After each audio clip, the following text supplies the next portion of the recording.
diga, com una mena de braç armat. El remat tot junt no és massa esperançador, no és gens esperançador. Ara, també ho dic una cosa, al final dependrà de nosaltres, el que dia un poc la setmana passada.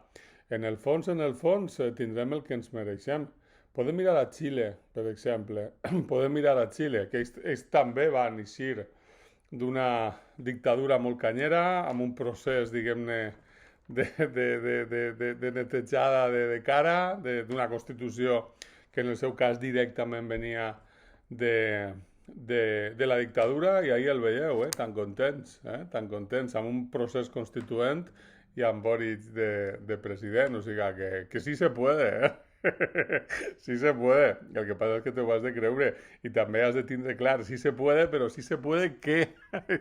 I això és la qüestió, has de saber què és el que vols poder fer, perquè si no, mai podràs. Si no, mai podràs. La setmana que ve, més.